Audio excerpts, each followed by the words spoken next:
Hello everyone, welcome back. आज का हमारा टॉपिक है finding factors bye multiplication method. जैसे कि एक्सरसाइज में दिया गया है हमें find factors of the following using multiplication. यहाँ ए पार्ट में हमें जो नंबर्स दिए गए हैं हमने उनके फैक्टर्स फाइंड करने हैं मल्टीप्लिकेशन मेथड से। फर्स्ट नंबर हमें दिया गया है 14।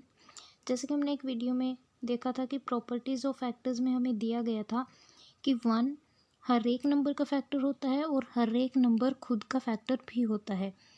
इट मीन्स जो 1 है वो 14 का फैक्टर भी है और जो 14 है वो 14 खुद भी 14 का एक फैक्टर है।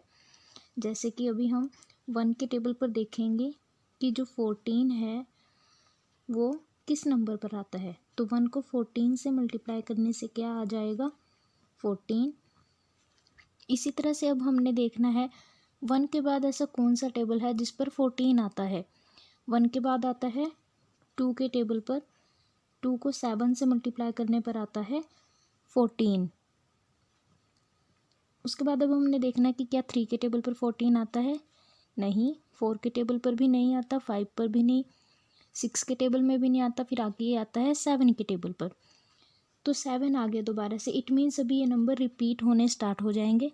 इसलिए अब हम आगे लिखना बंद कर देंगे, यहीं से लिखने स्टार्ट कर देंगे हमारे जो फैक्टर्स आए हैं 14 के। यानी फैक्टर्स ऑफ 14 क्या हुए, 1 2 देन 7 एंड 14। तो देखो 1 भी है 14 का फैक्टर और 14 खुद भी है। उसके अलावा इसके दो फैक्टर्स और कौन से आए, 2 और 7। सो 14 के फैक्टर्स हैं 1 2 7 एंड 14। नेक्स्ट नंबर हमें दिया गया है 12।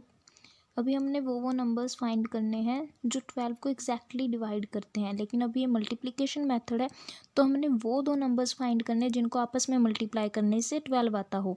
सबसे पहले तो यही बात कि हमने ये बात याद रखनी है कि जो 1 होता है वो हर एक नंबर का फैक्टर है, और दूसरा ये कि जो भी नंबर दिया गया है वो नंबर खुद का भी फैक्टर होता है।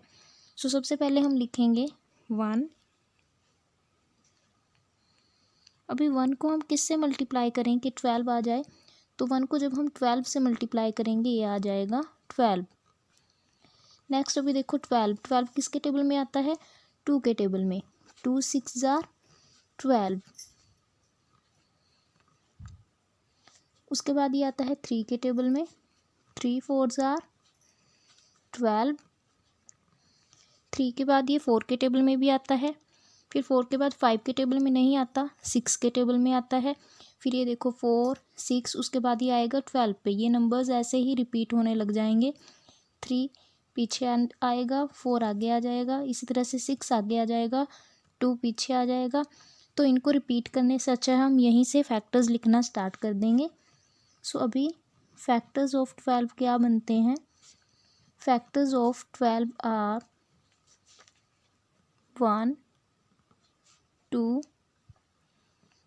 3 4 6 एंड 12।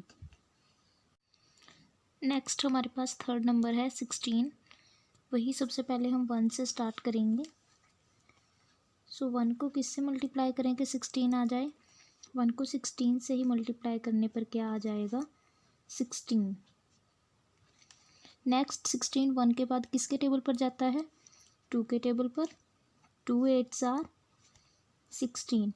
इन फैक्टर्स को फाइंड करने के लिए स्टूडेंट्स आपको सबसे पहले टेबल्स अच्छे से लर्न होने चाहिए। नेक्स्ट 3 के टेबल पर 16 नहीं आता।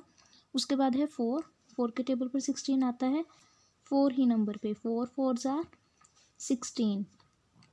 नेक्स्ट है 5 नंबर, 5 पर भी 16 नहीं आता, 6 के टेबल में भी नहीं आता, 7 में भी नहीं। इसके बाद आएगा सीधे 8 के टेबल पे, 8 2 जार 16। बस यही इनका ही ऑर्डर चेंज हो जाएगा, 2 पीछे आ जाएगा और आगे आ जाएगा 8। उसके बाद नेक्स्ट आएगा 16। सो हमारे पास जो फैक्टर्स आए 16 के वो अभी हम यहाँ लिखते हैं। 16 के फैक्टर्स आए हमारे पास 1 2 4 8 एंड 16। नेक्स्ट नंबर है 25। 25 के फैक्टर्स फाइंड करने हैं अब हमने।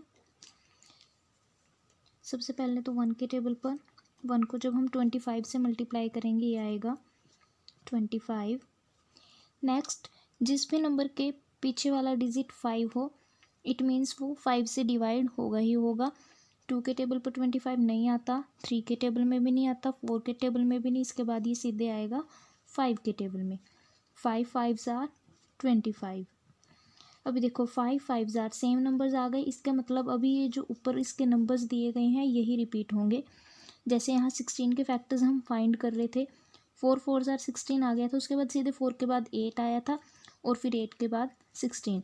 सिमिलरली यहाँ भी अब 5 और 5 हो गया है, 5 5s are 25। इट मीन्स इसके बाद अब ये सिर्फ 25 के ही टेबल पर जाएगा।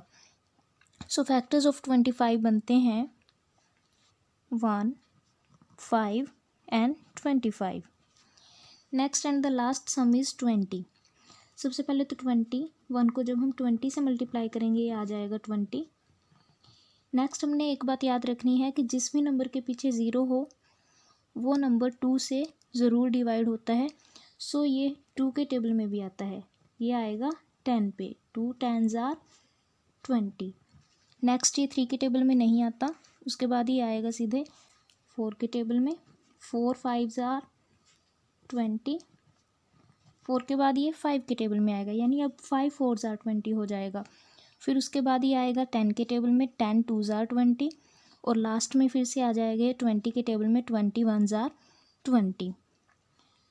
सो जो फैक्टर्स हैं 20 के वो बनते हैं 1 2 4 10 एंड 20। सो ये थी हमारी आज की वीडियो जिसमें हमने सीखा फैक्टर्स निकालना मल्टीप्लिकेशन मेथड से। आई होप आप सभी को ये अच्छे से समझ आ गए होंगे। वीडियो अच्छी लगी हो तो लाइक करें, चैनल को सब्सक्राइब करें। Thanks for watching.